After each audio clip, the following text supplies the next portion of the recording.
Student good morning. आज हम लोग वैज्ञानिक दृष्टिकोण का विकास आगे के चैप्टर का वीडियो पढ़ेंगे। तो आइए हम जानते हैं इसमें कोपरनिकस, केपलर और गैलीलियो द्वारा शुरू की गई वैज्ञानिक सोचों में परिवर्तन अंततः एक नवीन वैज्ञानिक दृष्टिकोण के विकास में हुआ, जिससे वैज्ञानिक पद्धति के रूप में जाना जाता है। वैज्ञानिक पद्धति जो है वो तार्किक ढंग से विचार को एकत्र करने और उनका मूल्यांकन करने की एक व्यवस्थित प्रक्रिया है।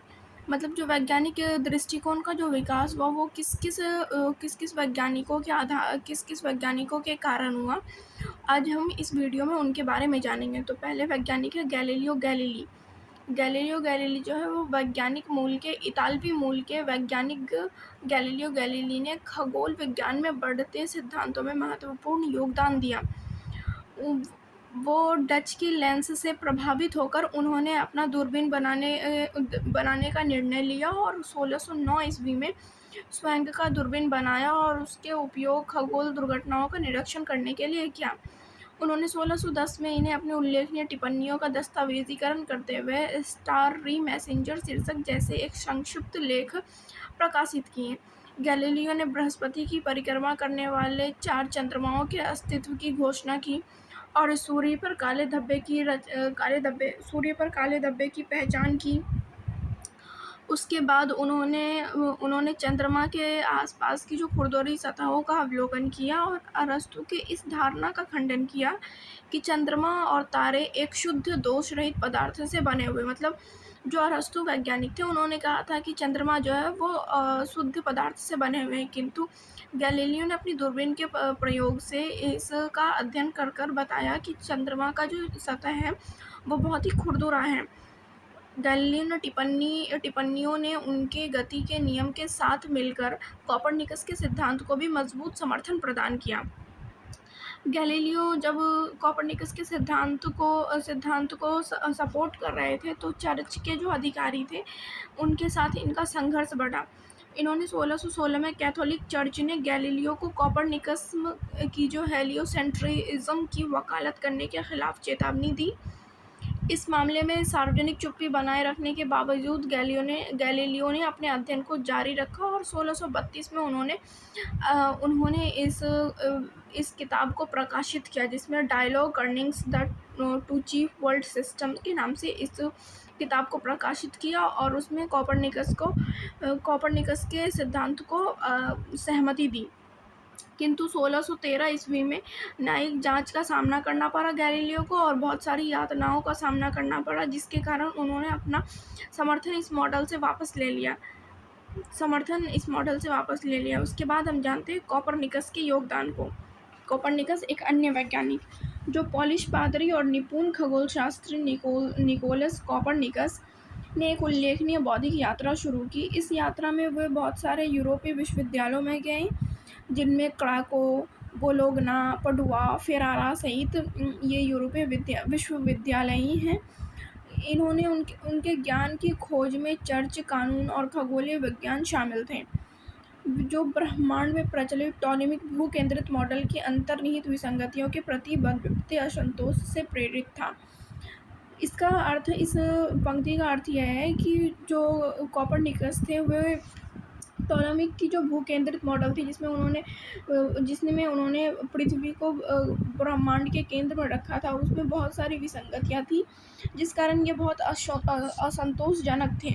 उसके बाद इन्होंने इस मॉडल के भीतर सूर्य को ब्रह्मांड के केंद्र में रख करके देखा और फिर प्राचीन यूनानी अवधारणाओं को अपनाया। इस साहसी बदलाव ने उन्हें लगभग 1560 से 1530 तक कोपरनिकस के प्रयास को खत्म कर दिया, जिस दौरान वे अपनी क्रांतिकारी हेलियोसेंट्रिक या सूर्य केंद्रित परिकल्पना के निहितार्थ का पता लगाने के लिए सावधानीपूर्वक गणितीय गणनाओं में लगे रहे। कोपरनिकस ने 1543 में on the revolution of the heavenly spheres के नाम से एक किताब प्रकाशित की और उसमें अपनी महान कृतियों के बारे में बताया, और 1543 में ही कोपरनिकस का देहांत भी हो गया। कोपरनिकस ने एरिस्टोटेलियन धारणा को नष्ट कर दिया कि सांसारिक और भौतिक क्षेत्र मौलिक रूप से अलग थे। हालांकि इस क्रांतिकारी बदलाव को ईसाई पादरी वर्ग के प्रतिरोध का सामना करना पड़ा, जिसमें मार्टिन लूथर और कैल्विन जैसे लोग शामिल थे। उसके बाद एक अन्य वैज्ञानिक जो हैं टाइको ब्राहे, टाइको ब्राहे, तो इनके बारे में जानते हैं। इनका जन्म 1546 ईस्वी में हुआ और मृत्यु 1601 ईस्वी में हुई। एक उल्लेखनीय डेनिश वैज्ञानिक जो अपना विलक्षण जीवन संगति व्यक्तित्व के लिए जाने जाते हैं। दूरबीन के आविष्कार से पहले के युग में ये खगोल पर्यवेक्षक के रूप में जाने जाते थे। इन्होंने डेनमार्क के राजा की उदारता से अनुदान को समर्थित। ब्राह्यों ने अपने समय की सबसे उन्नत वेधशाला की स्थापना की। उन्होंने तारों और ग्रहों को नग्न आँखों के अवलोकन के माध्यम से सावधानीपूर्वक विशाल आकारों के रूप में एकत्रित किया। इन्होंने सितारों का अवलोकन किया, उसके बारे में संपूर्ण जानकारियाँ दी। ये एक अद्वैत परिप्रेक्ष्य का पालन करने वाली प्रक्रिया थी।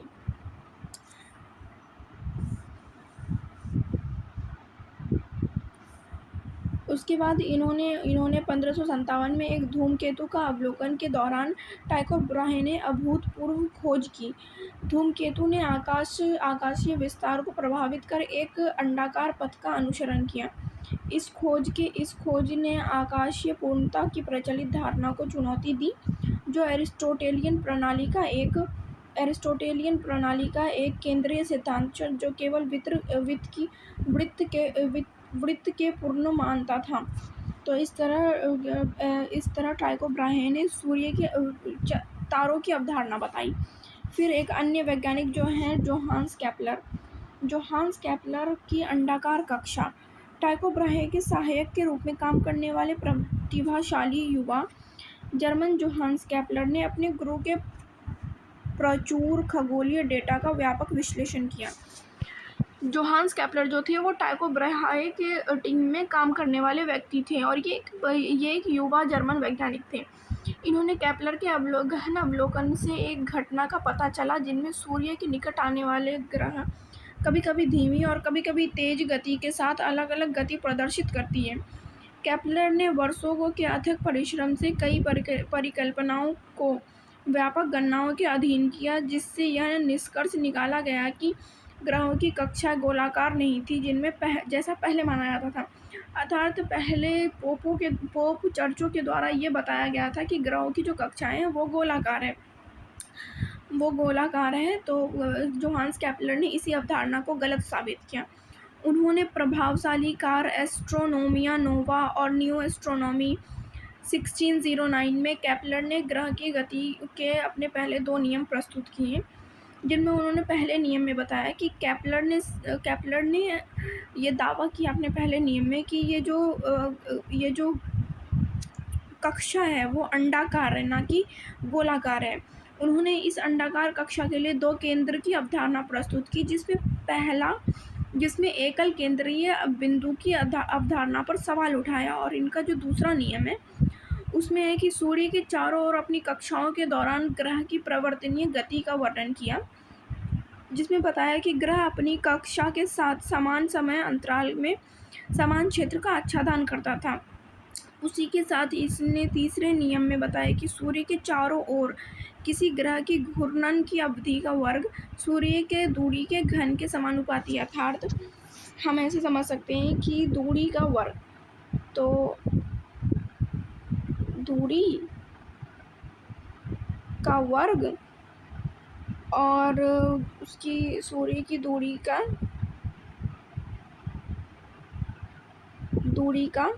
घन, ये जो है समानुपाती है। तो हम इस तरह समझ सकते हैं कि ये दोनों एक दूसरे के समानुपाती हैं।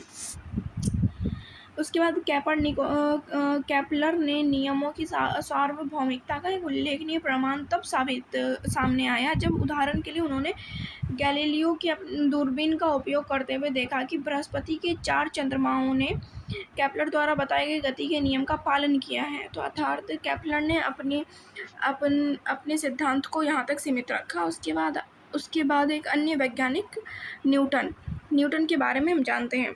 न्यूटन जो है वो एक विज्ञान खोजकर्ता थे जिन्होंने कैम्ब्रिज विश्वविद्यालय में गणित और भौतिकी के क्षेत्र में खुद को आत्मसात कर दिया था। उन्होंने 26 वर्ष की उम्र में ही असाधारण स्तर की समझ हासिल कर ली थी। इनका जो मौलिक नियम था वो था कि गुरुत्वाकर्षण बल, पृथ्वी ब्रह्मांड के भीतर जितनी भी वस्तुएं सब एक दूसरे पर गुरुत्वाकर्षण बल लगाती है, और इसी बल को के बारे में उन्होंने इस सिद्धांत में बताया। वर्ष 1687 में न्यूटन ने प्राकृतिक दर्शन के गणितीय सिद्धांत नामक एक प्रकाशन प्रकाशित की। इसमें उन्होंने अपने सिद्धांतों के बारे में बताया। न्यूटन ने इसे विशाल घड़ी तंत्र के रूप में चित्रित किया, जिसमें असंख्य घटना को जटिलता प्रदान हुई, और इसमें देखा जाता है कि गणितीय अभिव्यक्ति के माध्यम से सटीक रूप से प्रमाणित किया जा सकता है। इसकी प्रमुख वैज्ञानिक प्रगति के बारे में हम जानते हैं, जिसमें कोपरनिकस, टाइको ब्राहे, केपलर के अग्रणी योगदान, वैज्ञानिक जांच के नए युगों की शुरुआत हुई। विज्ञान में गैलीलियो और न्यूटन, शरीर रचना विज्ञानी वेसालियस, चिकित्सक पैरासेलस, शरीर विज्ञान, इन सभी पर कार्य किया गया। भौतिकी और यांत्रिकी के क्षेत्र में दो वैज्ञानिकों ने अपना महत्वपूर्ण योगदान दिया, गैलीलियो गैलीली ने और न्यूटन ने। तो पहले हम गैलीलियो गैलीली के बारे में जानते हैं। इतालवी वैज्ञानिक गैलीलियो गैलीली ने प्राकृतिक घटनाओं के कारण बहुत सारे सिद्धांत दिए। इसमें यांत्रिक में उनकी जांच से मौलिक सिद्धांत की खोज हुई, जिनमें उनका प्रसिद्ध त्वरण का प्रयोग शामिल है। यह दर्शाता है कि समान बल के परिणाम स्वरूप एक समान त्वरण उत्पन्न होता है। गैलीलियो गैलीली ने बताया कि त्वरण जो है वो समान बल के स्वरूप समान त्वरण उत्पन्न करता है, यानी कि इसमें हम बल बराबर